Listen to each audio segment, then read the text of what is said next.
Now we're starting with the lecture 2 of the gastrointestinal tract infection. We'll start with an important entity called traveler's diarrhea.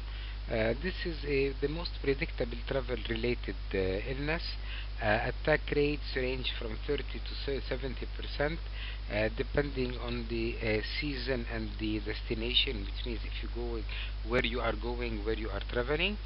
Uh, Poor hygienic practices in restaurants at the travel destination is the most important thing. Definitely also the infrastructure in the public health infrastructure in the travel destination is important. The microbial etiology mainly is bacterial, 80 to 90% of the cases, then viral and protozoa. Bacteria, viruses, and parasites are the most important. The bacterial infectious agents associated with the traveler's diarrhea are enterotoxigenic E. coli. This is that gives you secretory diarrhea. The Campylobacter jejuni and the Salmonella and Shigella that can give you inflammatory type of diarrhea. Enteroadherent and entero or other E. coli pathotypes are also associated with traveler diarrhea. Aeromonas species, mainly Aeromonas hydrophila, and Plasmonas species, mainly Plasmonas shigelloides, are associated with traveler's diarrhea. The other agents include the viruses, Noro, Rota, and Astrovirus, and the protozoa, Giardia, Antiamoeba histolytica, Cryptosporidium, Cyclospora. All of these are the same agent that we encounter usually in the classical type of diarrhea. So the occurrence of the traveler diarrhea depends on several determinants, including the risk to destination. The destination risk means if you go to a low risk country such as USA, Canada, Australia, New Zealand, Japan, Northern and Western Europe, the risk of traveler diarrhea is almost negligible. If you go to an intermediate risk country in Eastern Europe, South Africa, and some Caribbean islands, then the risk becomes more higher, and definitely the highest risk is in most of Asia, Middle East, Africa, Mexico, Central and South America. So in Lebanon we experience traveler diarrhea when many of the expatriates, the Lebanese expatriates that come to the country from living in Canada or Europe or certain American countries come to Lebanon to visit their relatives. The clinical presentation of the traveler diarrhea depends upon the causative organism. If the traveler's diarrhea is caused by a bacteria or virus, it's usually a sudden onset of bothersome symptoms ranging from mild cramps, urgent loose stool, to severe abdominal pain, fever, vomiting, and bloody diarrhea. If it's protozoal origin, then it's a gradual onset of low-grade symptoms with 2 to 3 loose stools per day. The incubation period is very important because the incubation period of bacteria and viruses in traveler diarrhea can be short and can be 6 to 7 days from travel or after coming from travel. However, the protozoa can be up to 1 to 2 weeks following either travel or coming back from travel. So in a classical scenario, if somebody has traveled, let's say, to an African country and came back, and after 1 week of coming back or 2 weeks of coming back started develop a gradual onset of low grade symptoms, then this is probably with a few loose stools per day, then this is probably more likely to be a protozoal cause of traveler diarrhea. The treatment and the management is like any other management of diarrheal illnesses. It's usually most of the time they are self-limiting. So bacteria stays for 3 to 7 days and is self-limiting. The virus 2 to 3 days, and the protozoa can extend for weeks or months. It can be a chronic illness. The protozoa may deserve treatment. Definitely, viruses deserve only fluid replacement and the electrolyte replacement. Bacteria most of the time deserve fluid and the electrolyte replacement, and sometimes antibiotics. How do we prevent travelers' diarrhea? By good food and beverage selection. Before we travel, we have to know more about the country of destination where we are going and how to get appropriate food and beverages. Non-antimicrobial drugs for prophylaxis. Bismuth subsalicylate, pepto-bismol, has been tried. Many people believe it's protective, but it's extremely inconvenient of the repeated dosage. Probiotic, there is no recommendation, nobody knows whether they're helpful, and usually vaccines against the agents of diarrhea are not really very helpful, or they don't even exist. Prophylactic antibiotics are not recommended. There are some clinical trials and investigation to the use of rifaximin. In Lebanon, it's called Normex. It's a non-absorbable antibiotic that may prove to be helpful, but not inclusive.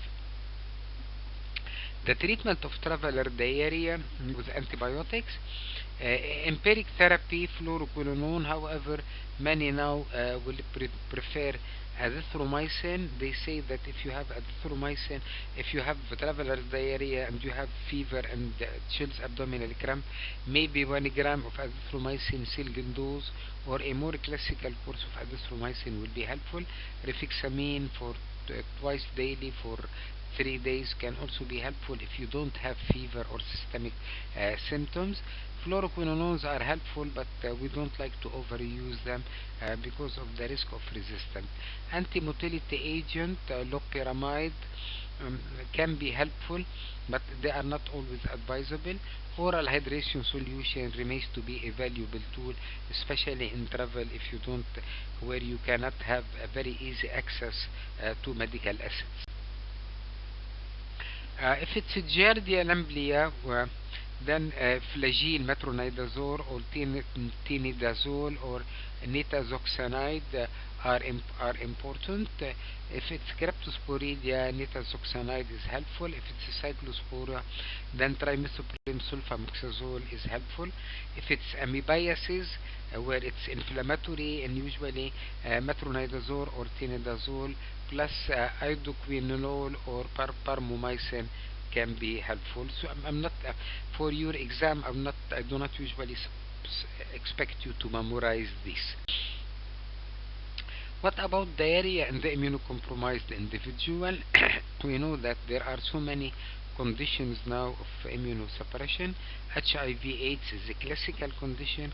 Hematological malignancy is an ever-increasing entity. Bone marrow transplant, organ transplant patients, steroids, patient on chronic steroid intake, patient who receive chemotherapy, patient who receive biological therapies are all immunocompromised, and definitely there are other conditions where you are going to have congenital reasons for being immunocompromised or other acquired reasons. We'll concentrate mainly on HIV-infected patients with diarrhea. Diarrhea can cause significant morbidity in HIV/AIDS patient. It has multiple etiologies, the diarrhea in an AIDS patient. It ranges from an infectious pathogen to a malignancy such as the lymphoma or a Kaposi sarcoma. Definitely, medication that taken in AIDS can be also an attributable factor. Independent predictors for reduced life quality. Those who have severe intractable diarrhea, this is a bad predictor of life quality. Incidents vary among region, whether you're living in a well-developed country, then the incidence of diarrhea becomes minimal. If you're living in a poor developing country, then the incidence could be higher.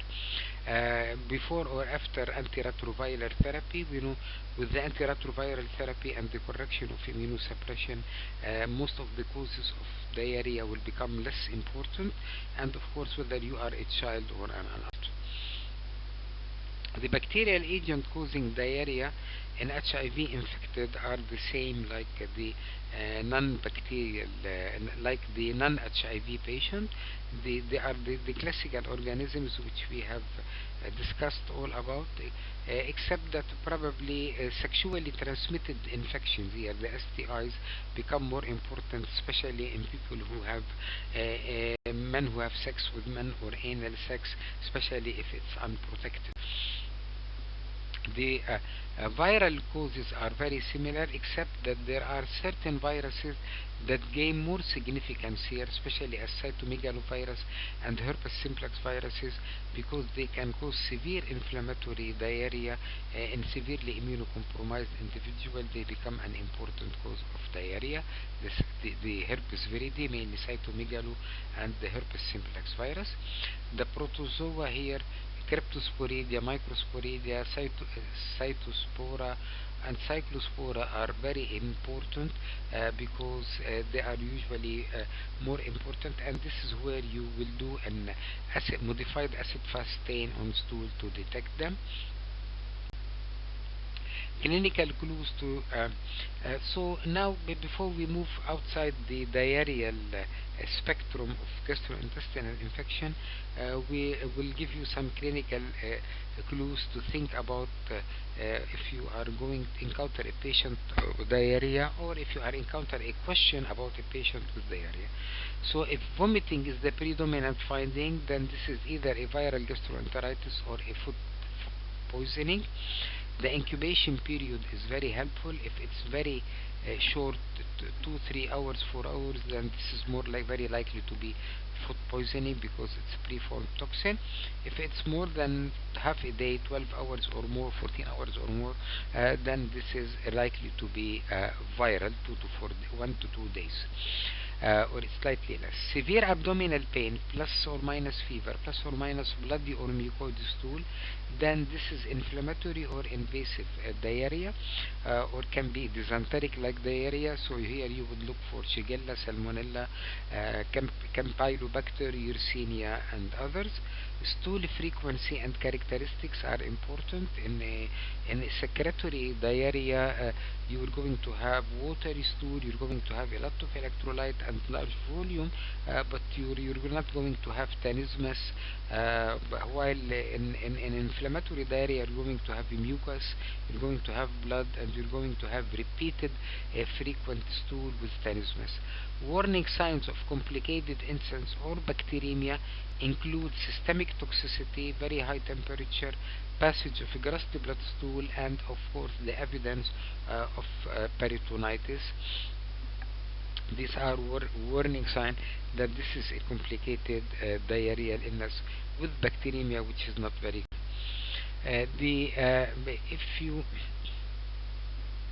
if somebody is coming from Africa, Southeast Asia, or Haiti, for example, then Vibrio cholera should be quite considered, especially if they are complaining of watery diarrhea. It's what you call the rice water stool diarrhea.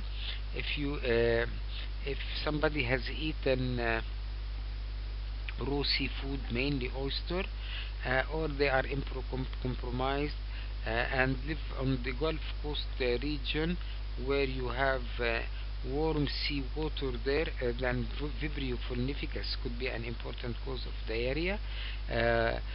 Where someone lives on the coastal water in the USA and Canada, and they eat a lot of uncooked seafood and oyster and other clams, then Vibrio parahemolyticus is another important cause of diarrhea. They usually cause watery diarrhea, often with abdominal cramp, nausea, vomiting, fever, chills. Symptoms occur within 24 hours of ingesting the food for both Vibrio, and raw or uncooked shellfish, particularly oyster, are very important clues to consider when you are considering Vibrio. Campylobacter, it causes diarrhea, cramp, abdominal pain, fever within 2 to 5 days after exposure to the organism, bloody diarrhea and nausea. So you've had bad food few days ago, not immediately. It is, if you do gram stain on stool, they are what you call a spiral shape bacteria, gram negative spiral shape bacteria. This is typically Campylobacter jejuni. It's a common cause of diarrhea in the developed and developing world, and the food is mainly chicken or milk, or sometimes it can be also associated with contaminated water, drinking water. The hemolytic uremic syndrome, which is an important complication of diarrhea, is usually anemia caused by destruction of the red blood cells. So this is why you have hemolytic anemia, and acute kidney failure leading to uremia, plus low platelet count, which is leading to thrombocytopenia, preceded by diarrhea caused by E. coli 0157, the enterohemorrhagic E. coli. This is usually a Shiga toxin secreting strain of E. coli, and it can be also caused by Shigella dysentery producing the Shiga toxin, and by other bacteria. So it's a bloody diarrhea preceded by 1 to 3 days of non-bloody diarrhea. So this is where you have to be very careful. Initially it starts as non-bloody, then become bloody. 5 stool in 24 hours, abdominal tenderness, worsening pain on defecation, no fever on presentation, no granulocyte reaction seen in differential count of leukocytosis.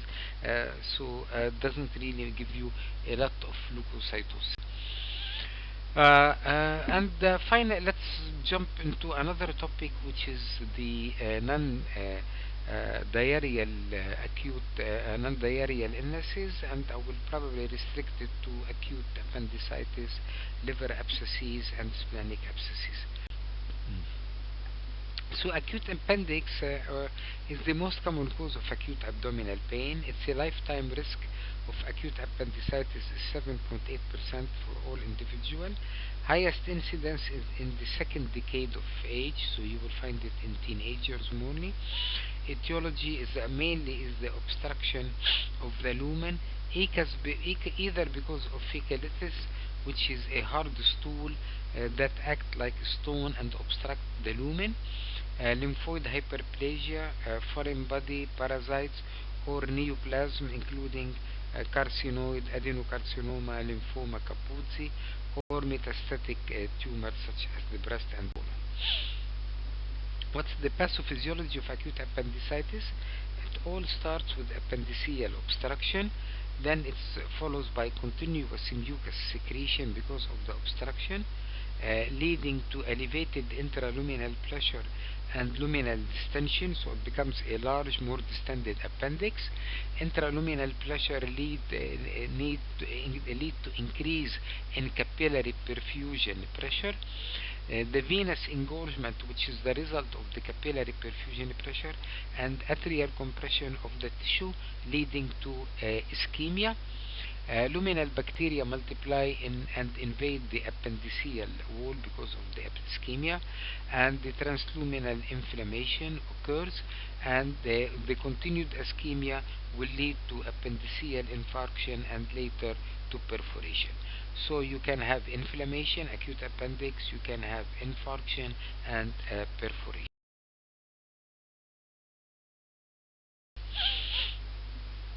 So the bacteriology of acute appendicitis is that of the bacteria present in the intestinal flora, whether be it E. coli and other Enterobacteriaceae, Klebsiella, Shigella, Klebsiella, Proteus, Enterobacter, and others, or the bacteroid species, mainly the anaerobes. Some studies suggest that non-complicated and complicated, which means the perforated appendicitis, are two different entities, and many cases of acute appendicitis will resolve spontaneously. So some people assume, which is not very well established, that you can develop an acute appendix, then it resolves, but we believe this may not be true. Symptoms and presentation may vary to age, according to age and the location of appendix. You have the classical presentation, you have the retrocecal appendix, which is more likely to be silent, and you have the appendix which lies entirely within the pelvis, and you can miss the right lower quadrant rigidity. So the acute appendix, the pain comes first, vomiting, nausea plus or minus anorexia follows, and fever last. This is the classical presentation in general. So pain, nausea or vomiting plus or minus anorexia, and fever. The pain begins in the stomach, high, umbilicus few hours, localizes over the right lower quadrant, starts here, localizes at the right lower quadrant. There is tenderness on palpation. There is rebound tenderness, which means that the tenderness is exaggerated when we move our hand. This is called the positive McBurney sign. Then you have what you call the Rovzig sign, which you put pressure here and you feel pain here. The psoas sign, when you extend the psoas muscle, and the obturator sign. These are all good signs to think of appendix. So this is the classical McBurney point, where this is the iliac crest, this is the umbilicus, 1/3 by 2/3. Here you're going to have direct and more importantly rebound tenderness. Diagnosis of acute appendicitis. The clinical presentation should raise suspicion. The physical exam should give you even more clues. Leukocytosis and elevated the neutrophil polymorphonuclear cell count. Imaging, ultrasound in a good hand can be up to 86% sensitive and 80% specific, but unfortunately it's an operator dependent, so you need a good hand. The advantage, it's no radiation, the cost is cheap, and it's always available. CT scan is even better. It is around 94-95% sensitivity and specificity. In the past, we used to rely more on the presence of the contrast in diagnosing the acute appendix, and although the lack of contrast in the appendix is a very good sign of acute appendicitis, whether by IV and oral contrast with or without rectal enema, yet now with the new modalities, a good CT reader can diagnose acute appendicitis without the need for contrast, because appendiceal enlargement is the first step towards appendicitis. Appendiceal wall enhancement with IV contrast, or what you call streaking or stranding of the fat around the wall. Inflammation caused by the appendicitis surrounding the peritoneal fat is called fat stranding. So the stranding and the enlargement can be seen even without contrast, and a good operator can diagnose appendicitis even without the need to use a contrast. The management of acute appendicitis. Acute and complicated appendicitis, the gold standard is surgery, appendectomy, preferably laparoscopic. Medical treatment, antibiotic alone is a good alternative. We use this alternative more in the COVID days, because we were avoiding to do surgery on COVID patients. However, we know that from Cochrane reviews and from large reviews, although that medical treatment may work, and if your patient is not a good candidate for surgery, you can still avoid surgery. Yet sometimes people who respond to medical treatment, if they have fecal stones, they are very likely to need surgery after 1 year or more. So surgery remains to be the gold standard, with definitely antibiotics, and even if there is recurrence, if you try to treat it initially medical, then surgery plus antibiotic, preferably laparoscopic. What about liver abscesses? This is an example of a liver abscess. You can see this is a mass here, the clear fluid here, septated inside. This fluid, which is turbid and has septation inside, is typical for an abscess. And liver abscesses can be pyogenic, which means they can be caused by the classical bacteria, can be amoebic, can caused by amoeba, or can be fungal. Amoebic and fungal abscesses are much less frequent, less common, and especially amoebic abscesses are more predominant in Southeast Asia and in Africa. Fungal abscesses are increasingly encountered in the immunocompromised individuals, where we're seeing more of fungal candidiasis and other fungi such as Aspergillus mucor and others. In pyogenic liver abscess, 80% of all liver abscesses in the developed world are pyogenic because they are rarely in the developed world to be amoebic, lethal if untreated properly, usually polymicrobial, usually multiple or non-simple abscesses. The incidence is 0.5 to 0.8% in the Western world. Frequency is 20 per 100,000 hospital admission, and evolving etiology over decade is related to changing host factors, to better surgical intervention, and to medical advances. And if you look at the causes of pyogenic liver abscesses, you will find that acute appendicitis was important historically, but not nowadays. Nowadays, the most important cause of liver abscesses is biliary sepsis, non-biliary sepsis,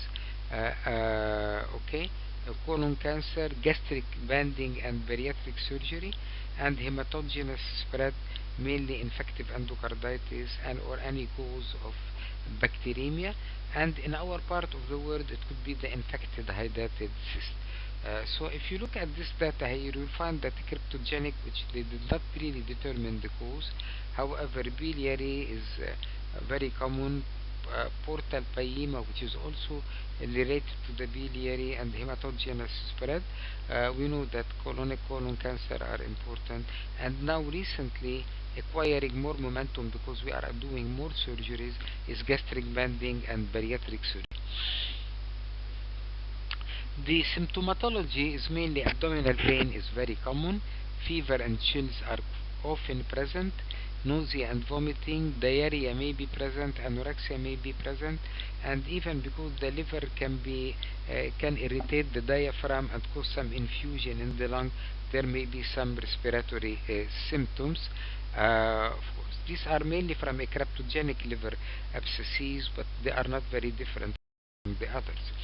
The sign and physical exam of the liver abscesses: the pallor, which is present, the icterus is present, the tenderness is very common. It's the most frequently encountered in the tenderness, especially the right upper quadrant tenderness. The guarding and the rigidity is always present. Hepatomegaly can also be present, and sometimes the patient may present with signs of toxemia. So pyogenic liver abscesses are rarely simple, they are complicated, as you can see, or they can be multiple, and they have really multiple chambers inside them. The associated illnesses with pyogenic liver abscesses, you can have it if you are healthy, but they have been encountered more frequently in diabetics, those with neoplastic disorder, lymphoma or colon cancer, and liver cirrhosis because of the translocation of bacteria, especially if they are acidic, pancreatic disease because of the biliary process that's associated with it, and alcoholics, and abdominal surgery, mainly bariatric surgeries.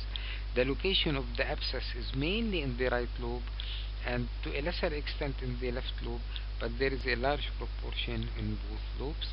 And as I said, the microbiology is usually polymicrobial, mainly gram-negative bacteria. Anaerobes, gram-positive bacteria depend upon whether this is hematogenous spread. If it's hematogenous spread, it is strep staph, and of course fungi, mainly Candida. So this is a data from India, because they have a lot of liver abscesses. You know that Klebsiella E. coli and other gram-negatives are very common. Gram-positive can be encountered, but they are definitely less, and anaerobes play an important role.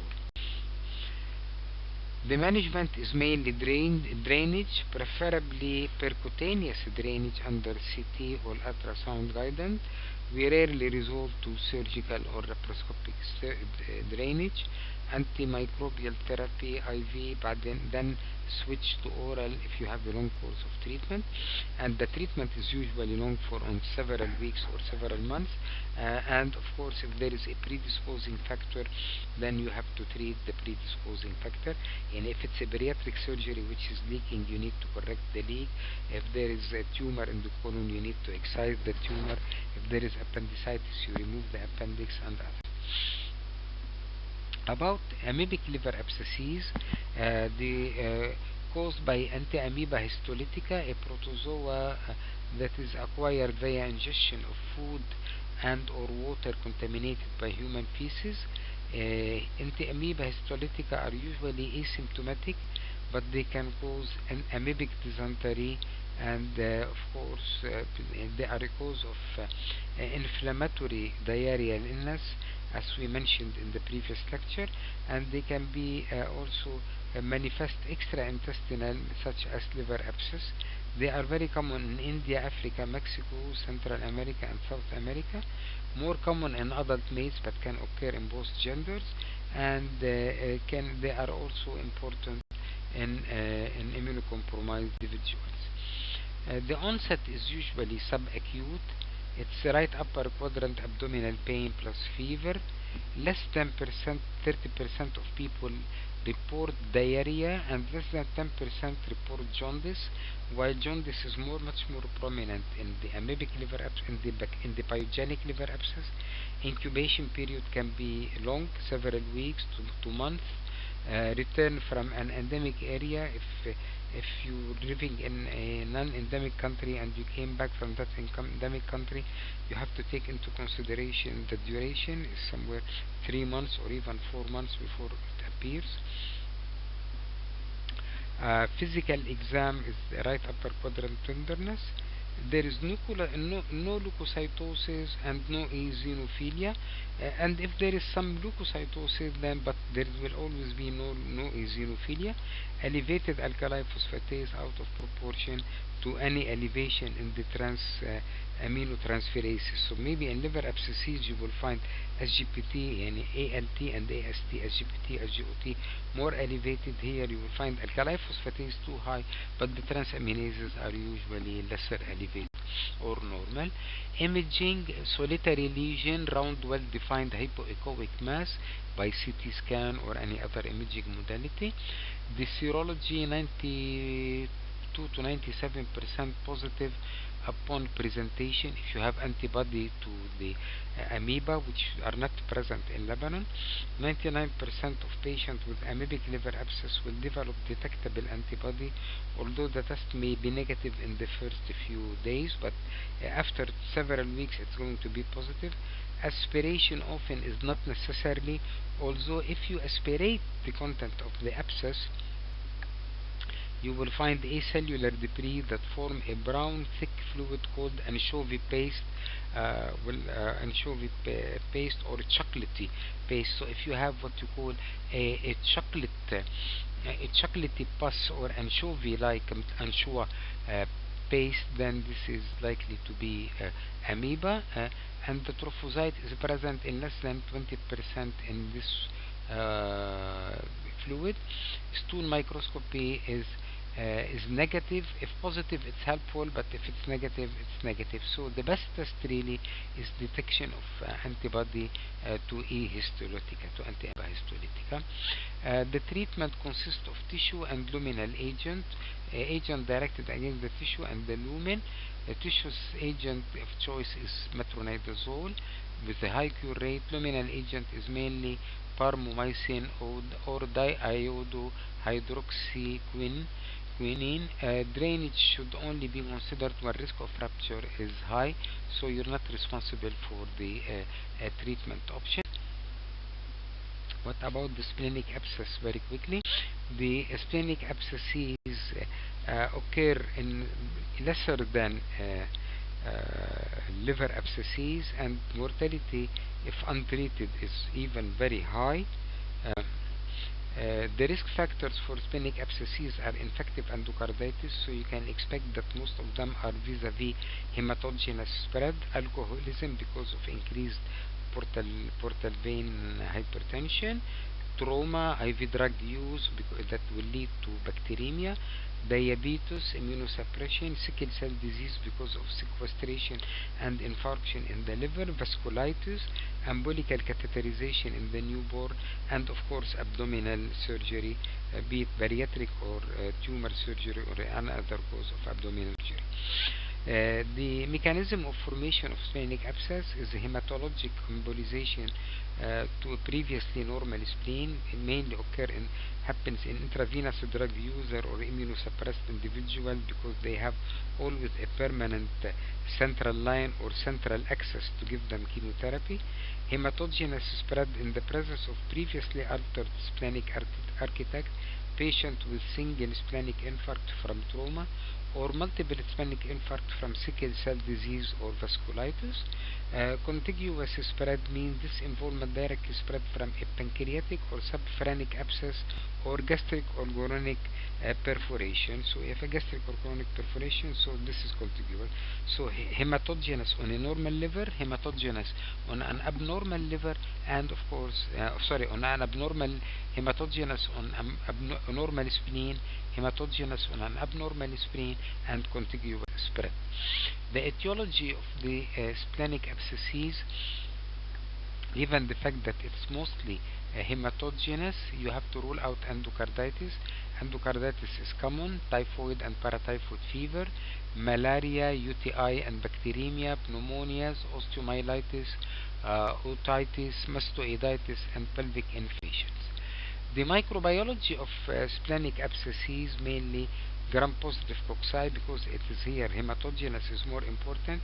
You will find strep, staph, and enterococcus more than you find it in the liver abscesses. Gram-negative bacilli, E. coli, Klebsiella, Proteus, Pseudomonas, and Salmonella. Anaerobic Streptococcus, Bacteroides, Fusobacterium, Clostridium, Propionibacterium, and others. Polymicrobial, to be around 50% of cases can be polymicrobial. Candida abscesses, splenic abscesses have been encountered. We have seen quite a few here, and unusual flora such as actinomycete and mycobacteria, most typically in the immunocompromised individuals. A clinical presentation, mainly fever that may recur despite antimicrobial therapy, left upper quadrant pain because the spleen is located there, splenomegaly if you could, or the patient allows you to palpate the spleen, and left-sided pleural effusion because of the reaction of the diaphragm and the effusion that can occur. Diagnosis is by imaging, be it ultrasound or CT scan. This is a liver abscess, a splenic abscess where there is a drain, as you can see here. So any imaging modality that will show the abscess, you will find the rim enhancement here and the fluid inside. And the treatment of the splenic abscess is empiric broad spectrum antibiotic, splenectomy, open drainage, and now recently percutaneous drainage. Now, since we have better advancement in interventional radiology, then percutaneous drainage plus antibiotics have become the mainstay of treatment for splenic abscesses. We rarely resort to splenectomy, and definitely we don't like open drainage, but we can do it. So now a good interventional radiologist, percutaneous drainage, and broad spectrum antibiotics. And when we get the antimicrobial from the drainage of the fluid from the pus in the liver, we can narrow our spectrum and target the possible pathogen.